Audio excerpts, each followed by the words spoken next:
Existem diversos tipos de flexão.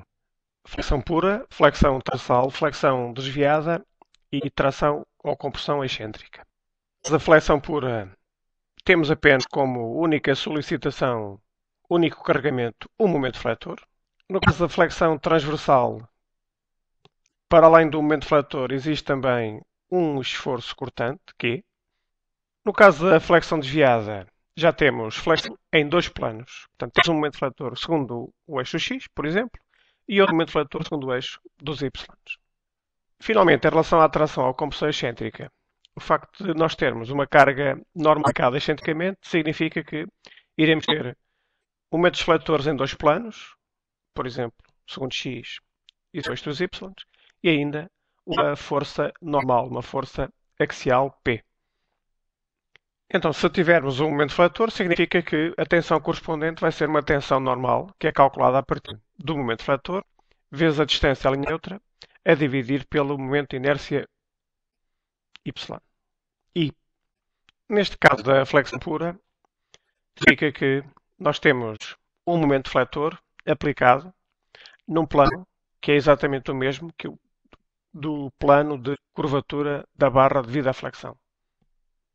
Se nós tivermos flexão desviada, ou seja, se nós tivermos um momento fletor aplicado num plano que não corresponde ao plano de curvatura da flexão, aí vamos ter então componentes do momento fletor segundo o eixo do X e segundo o eixo dos Y, o que significa que a equação das tensões será uma equação que terá dois termos, uma correspondente ao momento fletor segundo o eixo do X e outra correspondente ao momento fletor segundo o eixo dos Y e o correspondentes momentos de inércia em relação aos respectivos eixos X e Y.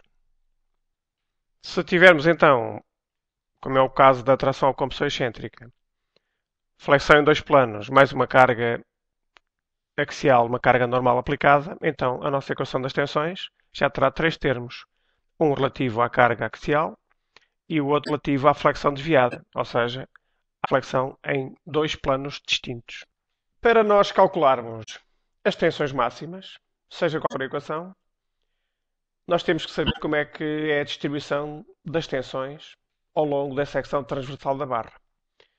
E para isso nós precisamos saber qual é que é a localização da linha neutra, ou seja, a localização do ponto onde as tensões são zero. A linha neutra é o lugar geométrico onde as tensões são nulas. Para fazer esta determinação, só temos que calcular, resolver cada uma das equações. No caso da flexão desviada, a equação 1. No caso da tração compressão excêntrica, a equação 2 em ordem a zero. Então, se resolvemos a equação 1 em ordem a zero, caso da flexão desviada, obtemos uma equação de género. Isto significa que a equação da linha é uma equação de uma reta que tem um declive m e que passa no centro de gravidade. Ou seja, a linha neutra vai passar no centro de gravidade da secção transversal. No caso da tração compressão excêntrica, a equação 2, se resolvemos esta equação em ordem a zero, obtemos qualquer coisa como isto.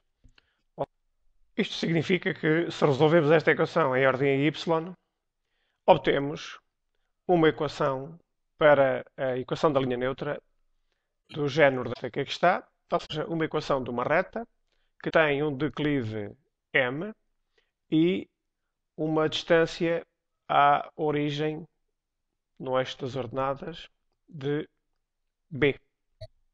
Isto significa que a equação da linha neutra, no caso de tração ou compressão excêntrica, não passa no centro de gravidade da secção transversal. E, portanto, a partir destes valores que tivemos, seja para a equação 1, tanto para a equação 1 como para a equação 2, temos que começar sempre por determinar, por traçar, por representar a equação da reta, que nos dá a linha neutra, e só depois ver qual é que é o ponto mais afastado dessa linha neutra, para aí determinarmos as tensões máximas. Por exemplo, se tivermos duas secções transversais retangulares, no caso da flexão desviada, nós iremos ter uma linha neutra que passa no centro da gravidade. portanto, terá, por exemplo, uma representação como esta que está aqui. Ou seja, se quisermos calcular a tensão máxima, será a tensão que existe aqui neste ponto ou aqui neste ponto. Sigma máximo. Máximo.